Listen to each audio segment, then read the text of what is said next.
Out of the 100,000 thunderstorms that occur yearly, only 10,000 produce severe weather.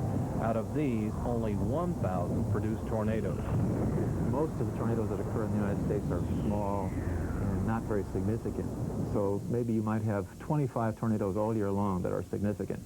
So our job is to try to anticipate the kind of the conditions from these 100,000 thunderstorms that occur all year long, which are going to be the ones that are going to give us these 25 possible killer tornadoes, and to get a timely watch from our office, and then followed up by a timely warning at the local level. A timely warning for one of nature's most violent phenomena is very difficult to accomplish.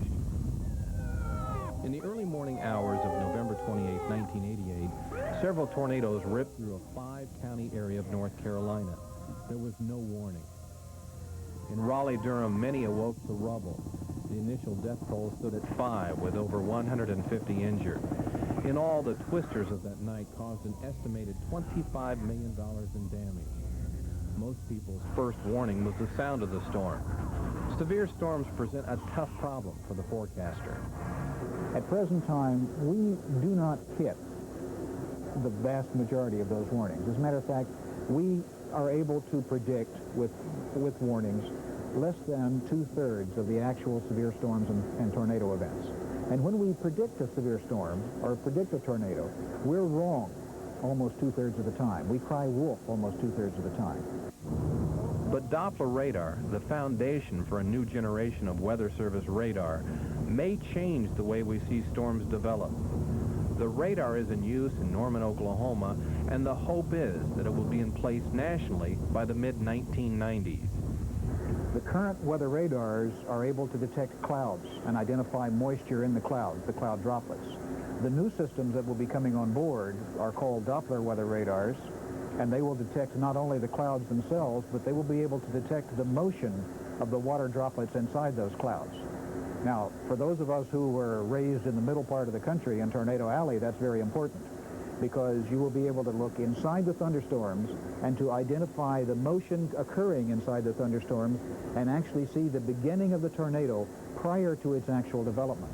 As far as the National Weather Service is concerned, we will have a much better outlook and a much better understanding on the development of severe weather.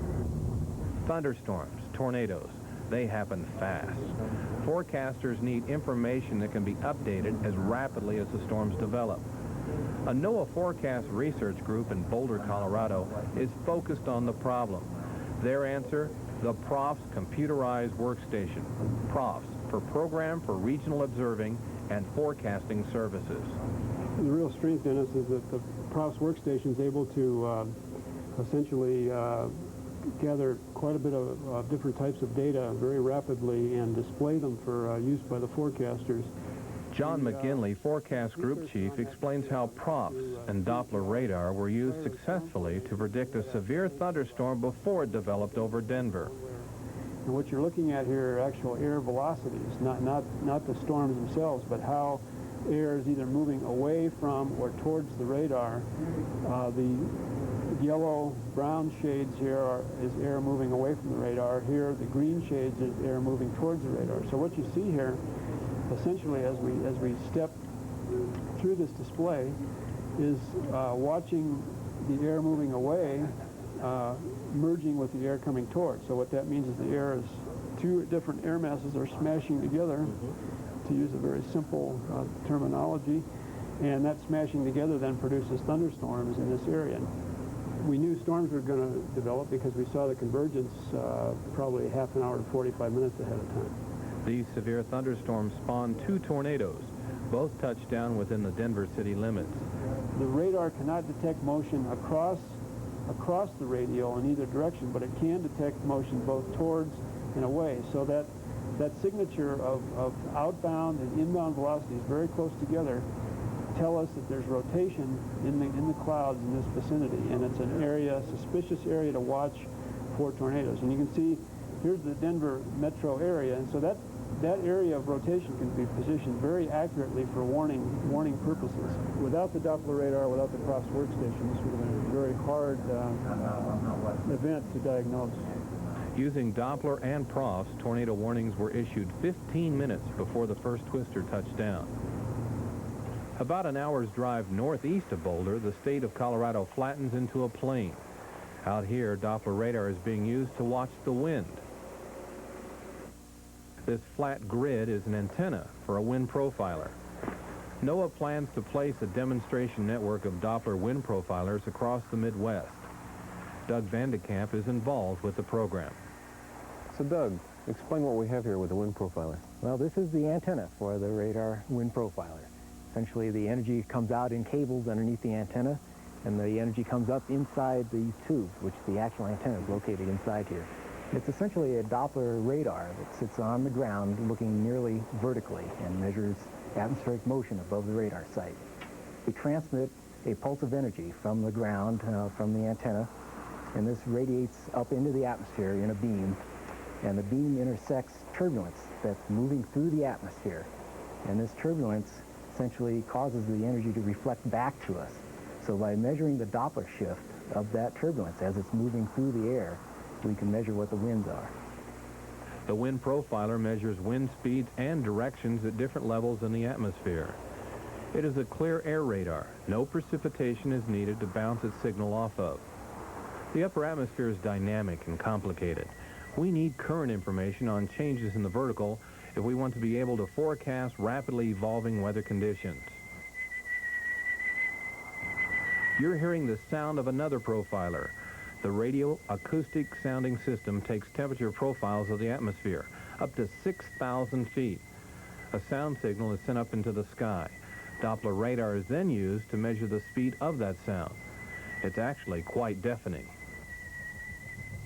There's a principle in acoustics that says the velocity of sound is directly proportional to the temperature in the atmosphere. By knowing the speed of the sound, electronics engineer Ken Moran can tell the temperature of the air the signal is moving through. On a day like today, when there's obviously some changes in the weather, it becomes very interesting to run a temperature profiler like this, because you can see structures in the atmosphere that are important to the changes that are taking place on the ground. And will this information be any different from what is gathered from balloon launches? A standard balloon is used for temperature profiles twice a day by most Weather Service offices, but that only gives them a short, quick look in the atmosphere. A system like this can measure temperatures every 5 or 6 minutes and give you the dynamics of the atmosphere as they take place. Accurate information about weather conditions occurring now. That is the strength of radar. Whether it is telling us where the precipitation is falling or the temperature at 6,000 feet, radar has and will continue to play a large role in short-term weather forecasting. Next, from balloons to 10-day forecasts, how it all comes together so we can bring home the weather. Ready? Numerical weather prediction was one of the first problems that was tackled in the late 1940s on the very first electronic computers. Here at New York's Peacock Cafe, gourmet coffee lovers are greeted with the aroma of freshly ground coffee. Today, we're secretly replacing their usual coffee with dark, sparkling Folgers crystals. Can these coffee lovers tell the difference? It's a smooth aroma. It smells good, it tastes good. This coffee is very good. If the aroma says that it will be a good cup of coffee. It's Folgers crystals. It tastes like freshly brewed coffee. Mountain-grown Folgers crystals, coffee rich enough to be served in America's finest gourmet coffee houses. It's 46 minutes past the top of the hour, and we will return to bringing home the weather in just a minute. But first, we want you to know about a storm system we are tracking at this hour. This storm system is responsible for winter advisories from the northern portions of Illinois right onto the northern portions of Kansas. We will give you the details right after bringing home the weather. Stay tuned for more of Bringing Home the Weather. Now, the 36-hour forecast.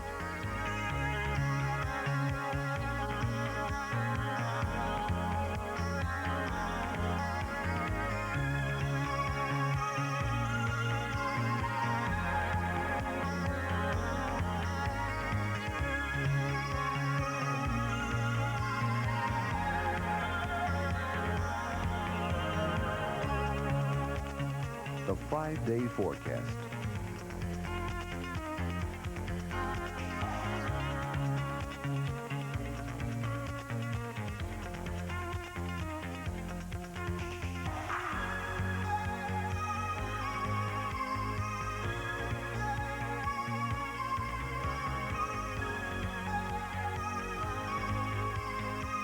Stay tuned for more of Bringing Home the Weather.